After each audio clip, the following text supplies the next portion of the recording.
আজ আমরা কলকাতার একটা দারুণ মানে বেশ অদ্ভুত একটা প্রতিষ্ঠান নিয়ে কথা বলবো। নাম মনোছবি। আমাদের হাতে ওদের সার্ভিসের একটা লম্বা লিস্ট এসছে, আর সত্যি বলতে তালিকাটা পড়ার পর আমার প্রথম প্রশ্ন ছিল, এই ক্যালকুলাস টিউশনের সাথে গাঁদা ফুলের ব্রাশ আর্ট ক্লাসের সম্পর্কটা ঠিক কি? প্রশ্নটা একদম ঠিক জায়গায়, কারণ এই তালিকাটাই এমন। একদিকে যেমন ধরুন ক্লাস 6-এর অঙ্ক পরীক্ষার প্রস্তুতি, ঠিক তার নিচেই লেখা আছে যোগ্য থেরাপি। হ্যাঁ, প্রথম ঝলকে মনে হতে পারে দুটো সম্পূর্ণ আলাদা জগতের জিনিসকে কেউ ভুল করে এক জায়গায় ফেলে দিয়েছে। কিন্তু আমাদের আজকের কাজ হলো এই আপাত ভিন্নতার গভীরে গিয়ে দেখা যে এর পেছনে কোনো সুসংহত দর্শন আছে কিনা। একদম, আমরা বোঝার চেষ্টা করব এটা কি শুধুই একটা বিশাল মেনু কার্ডের মতো, যেখানে যে যার পছন্দ মতো জিনিস বেছে নিচ্ছে, নাকি এই সব কিছুর মধ্যে একটা গভীর সংযোগ রয়েছে। ঠিক তাই। আমরা বরং শুরু করি এর সবচেয়ে পরিচিত অংশটা দিয়ে, মানে টিউশন আর আর্ট ক্লাস। তারপর ধীরে ধীরে ডুব দেব এর অদ্ভুত আর বৈচিত্র্যময় স্বাস্থ্য আর জীবনচর্চার দুনিয়া। চলুন তাহলে শুরু করা যাক। এই তালিকার ভিত্তিটা কিন্তু বেশ চেনা ছকে বাঁধা। হ্যাঁ, একদম। তালিকার শুরুতেই রয়েছে একেবারে প্রথাগত হোম টিউটরের ব্যবস্থা, যেখানে স্কুল লেভেলের প্রায় সব বিষয় পড়ানো হয়। ভাষা, অঙ্ক, বিজ্ঞান থেকে শুরু করে কম্পিউটার, সংস্কৃত পর্যন্ত। একটা ছাত্রছাত্রীর একাডেমিক যা যা লাগতে পারে মনে হচ্ছে সবই আছে। আর ঠিক তার পাশেই আছে শিল্পকলার বিভাগ। Drawing, painting, fine arts, fashion designing, জলরং, তেল রং, অ্যাক্রিলিক, চারকোল, মানে কেউ যদি প্রথাগতভাবে আর্ট শিখতে চায় তার জন্য সব রকম মাধ্যমই রয়েছে। হুম। এমনকি ফাইন আর্টস কলেজে ভর্তির প্রস্তুতির জন্য life model study, human figure drawing ক্লাসের মতো বেশ কঠিন প্রশিক্ষণের ব্যবস্থাও আছে। আচ্ছা, এই পর্যন্ত শুনে তো মনে হচ্ছে এটা একটা ভালো কোচিং সেন্টার, যার সাথে একটা আর্ট স্কুল জোড়া হয়েছে। বেশ ভালো। কিন্তু এখান থেকেই তালিকাটা একটা অপ্রত্যাশিত মোড় নেয়। হ্যাঁ, এখানেই তো আসল মজাটা। আমার সবচেয়ে আকর্ষণীয় লেগেছে হেলথ, হিলিং আর্ট ক্লাস বা কালার থেরাপি, ড্যান্স আর্ট ক্লাসের মতো বিষয়গুলো। নামগুলো শুনতে বেশ ভালো, কিন্তু এগুলো কি স্রেফ একটা গিমিক, নাকি এর পেছনে সত্যিই কোনো ভিত্তি আছে? প্রশ্নটা খুবই সঙ্গত। আসলে আর্ট থেরাপি তো একটা স্বীকৃত বিষয়, যেখানে শিল্পের মাধ্যমে মানসিক চাপ, উদ্বেগ বা ট্রমা কমানোর চেষ্টা করা হয়। এটা শিল্পের নান্দনিক দিকের চেয়ে তার নিরাময় ক্ষমতার উপর বেশি জোর দেয় আর কি। আচ্ছা। কালার থেরাপি যেমন বিভিন্ন রঙের মনস্তাত্ত্বিক প্রভাবকে কাজে লাগায়। তবে গাঁদা ফুলের ব্রাশ আর্ট ক্লাস এটা সম্ভবত তাদের নিজস্ব পরীক্ষামূলক একটা পদ্ধতি। গাঁদা ফুলকে ব্রাশ হিসেবে ব্যবহার করা ভাবা যায়। একদিকে হিউম্যান ফিগার আঁকার মতো কঠিন টেকনিক্যাল ট্রেনিং, আর অন্যদিকে একটা ফুল দিয়ে ছবি আঁকার মতো খেলা চলে শেখা। এই বৈপরীত্যটা কি বলে? এটা বলে যে তাদের কাছে সব ধরনের শিক্ষার্থীর জন্য দরজা খোলা। যে ফাইন আর্টসে ক্যারিয়ার গড়তে চায় তার জন্য কঠোর একাডেমিক প্রশিক্ষণ আছে, আবার যে শুধু শিল্পের মাধ্যমে নিজেকে প্রকাশ করতে বা বলতে পারেন মানসিক শান্তি খুঁজতে চায় তার জন্য এমন সহজ পরীক্ষণমূলক ব্যবস্থা রয়েছে। মানে ওরা শিল্পকে একটা উঁচু আসনে বসিয়ে রাখছে না, বরং তাকে দৈনন্দিন জীবনের অংশ করে তুলতে চাইছে। একদম। আর এই ভাবনাটা আরও পরিষ্কার হয় যখন দেখি তালিকায় বর্ণমালার সাথে সংখ্যার আর্ট ক্লাসের মতো একটা জিনিস আছে। এটা তো পরিষ্কারভাবে শিক্ষা আর শিল্পের দেওয়ালটাকেই ভেঙে দিচ্ছে। ঠিক, বর্ণ আর সংখ্যা, যা আমাদের যুক্তিবাদী মস্তিষ্কের খোরাক, তাকে শিল্পের সৃজনশীলতার সাথে মিলিয়ে দেওয়া হচ্ছে। আর এই যে বিভিন্ন জগতের দেওয়াল ভেঙে দেওয়ার প্রবণতা, এটা শুধু ক্লাসরুমের মধ্যে সীমাবদ্ধ নেই, এটা তাদের জীবনযাত্রার পরামর্শ স্পষ্টভাবে ফুটে উঠেছে। যেমন ধরুন, ঘুম থেকে ওঠার মতো একটা সাধারণ বিষয়কেও তারা একটা ক্লাসে পরিণত করেছে। আমি প্রথমবার তালিকাটা দেখছিলাম, সূর্যোদয়ের ৯০ মিনিট আগে ঘুম থেকে ওঠার ক্লাস। এটা দেখে আমি কিছুক্ষণ থমকে গিয়েছিলাম। ঘুম থেকে ওঠার জন্য ক্লাস করতে হবে? এটাই তো সবচেয়ে আকর্ষণীয় দিক। আমরা সবাই জানি ভোরে ওঠা স্বাস্থ্যের জন্য ভালো, কিন্তু কজন সেটা মেনে চলি? একটা ক্লাস হিসাবে পরিবেশন করে তারা বিষয়টাকে একটা গুরুত্ব দিচ্ছে। এটা শুধু একটা ভালো অভ্যাস নয়, এটা একটা অনুশীলন, একটা পাঠ। এর সাথে রয়েছে সানগেজিং বা সূর্য দর্শনের মতো প্রাচীন যৌগিক অভ্যাস। হুম। আরও কিছু অদ্ভুত জিনিস আছে, যেমন অয়েল পুলিং বা ফার্মেন্টেড রাইস ওয়াটার, মানে পান্তা ভাতের জল ব্যবহার করার কথা বলা হয়েছে। এগুলো তো আমাদের ঠাকুমা দিদিমাদের আমলের ঘরোয়া টোটকা। একদম। এখানে আয়ুর্বেদ, প্রাকৃতিক চিকিৎসা আর ঘরোয়া জ্ঞানের একটা মেলবন্ধন ঘটানোর চেষ্টা স্পষ্ট। তারা আধুনিক জীবনের ফলে হারিয়ে যাওয়া শিকড়গুলোকে ফিরিয়ে আনতে চাইছে, আর এই দর্শনটা সবচেয়ে পরিষ্কারভাবে ফুটে উঠেছে তাদের খাওয়ার নিয়ম সংক্রান্ত ক্লাসে। ও হ্যাঁ, প্রতিটি গ্রাস কমপক্ষে ৩২ বার চিবিয়ে খেতে হবে, না হলে শরীরে বিষাক্ত বোঝা বাড়বে। এই লাইনটা আমার চোখে পড়েছে। এটা একটা স্বাস্থ্যকর পরামর্শ, আমরা জানি, কিন্তু এর জন্য একটা হেলথ আর্ট রিকভারি ক্লাস আছে। ভাবুন একবার, খাবার চিমানোর মতো একটা প্রক্রিয়াকে তারা আর্টের পর্যায়ে নিয়ে যাচ্ছে।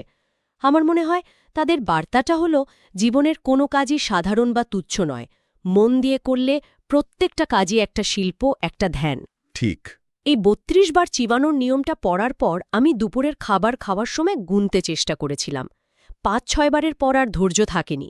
কিন্তু এর জন্য একটা ক্লাস থাকা মানে তারা বিষয়টাকে সত্যি খুব গুরুত্ব দেয়। কিন্তু সবচেয়ে অদ্ভুত কোনটা জানেন? পেঁয়াজের রিং বাঁধার ক্লাস। এটার মানে কি হতে পারে? এটা কি রান্নার ক্লাস, নাকি এর কোনো রূপক অর্থ আছে, যেমন জীবনের বিভিন্ন স্তরকে এক সুতোয় বাঁধা? আমার তো মনে হয় এটা মনোসংযোগ বাড়ানোর একটা কৌশল হতে পারে, একটা অতি সাধারণ জাগতিক কাজকে শিল্পের পর্যায়ে নিয়ে যাওয়া, যা তাদের মূল দর্শনের সাথে হুবহু মিলে যায়। ঠিক যেমন জাপানি জেন দর্শনে চা বানানো বা বাগান করার মতো সাধারণ কাজও এক ধরনের মেডিটেশন। হয়তো এটাও সেরকমই কিছু। হতে পারে।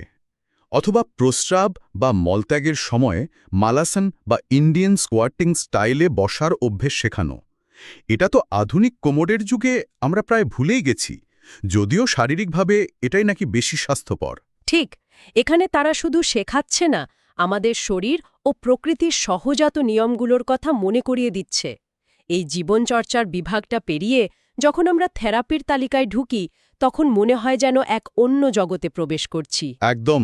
তালিকাটা দেখলে মনে হবে জীবনের এমন কোনো সমস্যা নেই যার সমাধান এদের কাছে নেই। হাহা, তাই তো। শারীরিক, মানসিক, আধ্যাত্মিক সব রকম সমাধানের প্রস্তাব রয়েছে। যেমন গ্রাউন্ডিং বা আর্থিং থেরাপি ক্লাস। নামটা বেশ ভারী কি শোনাচ্ছে। সহজ কথায় এর মানেটা কি? এর মূল ধারণাটা হল আধুনিক জীবনযাত্রার ফলে আমরা জুতো পরে বা বাড়ির ভেতরে থেকে প্রকৃতি বা মাটি থেকে বিচ্ছিন্ন হয়ে গেছি। এই থেরাপির মাধ্যমে খালি পায়ে ঘাসের ওপর হাঁটার মতো করে শরীরের সাথে পৃথিবীর বৈদ্যুতিক সংযোগ ফিরিয়ে আনার চেষ্টা করা হয়। এর সমর্থকদের মতে এটা শরীরের প্রদাহ বা ইনফ্ল্যামেশন কমাতে সাহায্য করে। এর সাথে রয়েছে 0 ভোল্ট থেরাপি, যা একই ধারণার উপর ভিত্তি করে তৈরি। বেশ আকর্ষণীয়। তালিকায় ভেগাস নার্ভ স্টিমুলেশন আর নিউরোথেরাপির মতো আরও কিছু পরিভাষা রয়েছে। ভেগাস নার্ভ হল আমাদের শরীরের একটি প্রধান স্নায়ু, যা মস্তিষ্ককে শরীরের বাকি অংশের সাথে যুক্ত করে এবং আমাদের শান্ত থাকতে সাহায্য করে। ভেগাস নার্ভ স্টিমুলেশন হল এমন কিছু কৌশল, যেমন গভীর শ্বাস-প্রশ্বাস বা বিশেষ ধরনের ম্যাসাজ, যার মাধ্যমে এই স্নায়ুকে উদ্দীপিত করে মানসিক চাপ বা উদ্বেগ কমানো হয়। এগুলো সবই আধুনিক বিকল্প স্বাস্থ্যচর্চার জগতে বেশ জনপ্রিয় বিষয়। কিন্তু এর পরের দাবিগুলো বেশ বড়। বলা হয়েছে সম্পূর্ণ শরীর ম্যাসাজের মাধ্যমে মাইগ্রেন, অ্যাসিডিটি, কোষ্ঠকাঠিন্যের মতো সাধারণ সমস্যা তো বটেই, এমনকি সিবো, হার্ট অ্যাটাক এবং আইভিএফ সংক্রান্ত সমস্যারও সমাধান সম্ভব। একটা ম্যাসাজ থেরাপি কি সত্যি এতটা করতে পারে? এখানে আমরা একটা বিতর্কিত জায়গায় প্রবেশ করছি। দেখুন, ম্যাসাজ যে রক্ত সঞ্চালন বাড়ায় বা মানসিক চাপ কমায় তা প্রমাণিত, কিন্তু হার্ট অ্যাটাক বা আইভিএফের মতো জটিল শারীরিক সমস্যার সমাধান ম্যাসাজের মাধ্যমে সম্ভব, এই দাবির কোনো শক্তিশালী বৈজ্ঞানিক প্রমাণ কিন্তু নেই। তাহলে এটা তাদের নিজস্ব বিশ্বাস বা বিকল্প চিকিৎসার দর্শনের অংশ। তারা সম্ভবত শরীরকে একটা সামগ্রিক সিস্টেম হিসেবে দেখছে, যেখানে এক জায়গার সমস্যা অন্য জায়গায় ম্যাসাজের মাধ্যমে ঠিক করা সম্ভব বলে মনে করা হয়। অর্থাৎ তারা প্রথাগত চিকিৎসার বাইরে একটা সম্পূর্ণ বিকল্প সমাধানের পথ দেখাচ্ছে। আর এই সমাধানের জগৎটা শুধু শরীরেই সীমাবদ্ধ নয়, তাই না? এর পরেই তো আসছে জ্যোতিষ, বাস্তু, সংখ্যাতত্ত্ব। ঠিক, বাস্তুশাস্ত্রের সাথে জ্যোতিষ এবং সংখ্যাতত্ত্বের কাউন্সেলিং, এই পরিষেবাটা যোগ করে তারা বলতে চাইছে যে আমাদের ভালো থাকাটা শুধু আমাদের শরীর বা মনের ওপরে নির্ভর করে না, আমাদের পারিপার্শ্বিক শক্তি, আমাদের বাড়ি, এমনকি গ্রহ নক্ষত্রের অবস্থানেরও নাকি ভূমিকা রয়েছে। মানে একজন ব্যক্তির জীবনের প্রায় সব দিককে তারা তাদের সমাধানের আওতায় নিয়ে আসছে। একদম। এর সাথে রয়েছে যোগ্য থেরাপি এবং কপালভাতি, ভ্রামরীর মতো বিভিন্ন প্রাণায়ামের উল্লেখ। এগুলো তো ভারতের প্রাচীন আধ্যাত্মিক ঐতিহ্যের অংশ।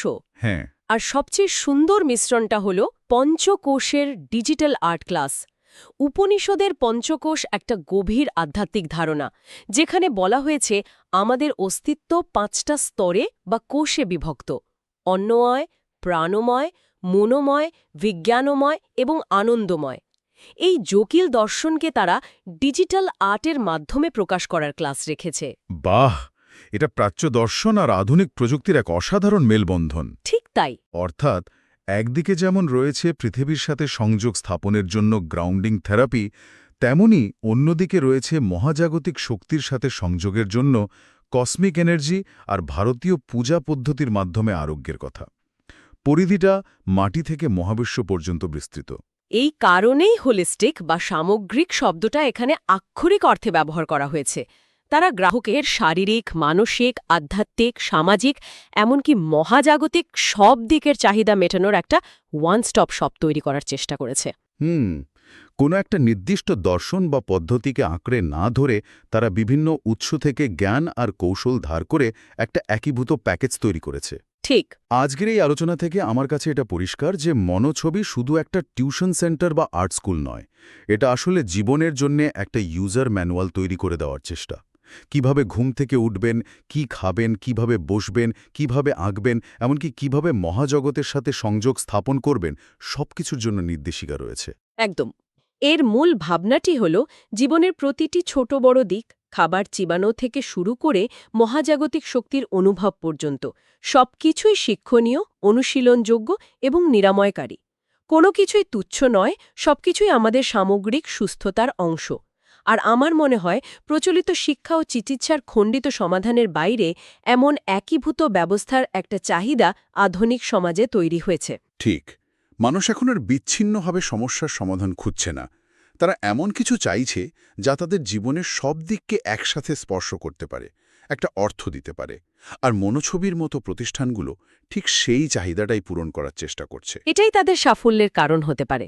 তারা শুধু একটা পরিষেবা বিক্রি করছে না, তারা একটা সম্পূর্ণ জীবন দর্শন বিক্রি করছে। তাহলে আমাদের আজকের এই আলোচনা শেষে শ্রোতাদের জন্য একটা প্রশ্ন রেখে যাওয়া যাক। অবশ্যই। এমন একটি বিশ্বে যেখানে প্রতিটি বিষয়ের জন্য আলাদা আলাদা বিশেষজ্ঞ রয়েছেন, গণিতের জন্য একজন, রোগের জন্য আরেকজন, মানসিক স্বাস্থ্যের জন্য অন্য আরেকজন, সেখানে একটি পরিষেবা কেন্দ্র যখন ক্যালকুলাসের টিউশন থেকে শুরু করে কসমিক এনার্জি বা আইভিএফ সমস্যার মতো বিবিধ বিষয়ের সমাধানের প্রস্তাব দেয়, তখন এটি আমাদের বর্তমান সময়ের চাহিদা এবং সামগ্রিক অর্থ খুঁজে পাওয়ার আকাঙ্ক্ষা সম্পর্কে কী ইঙ্গিত দেয়?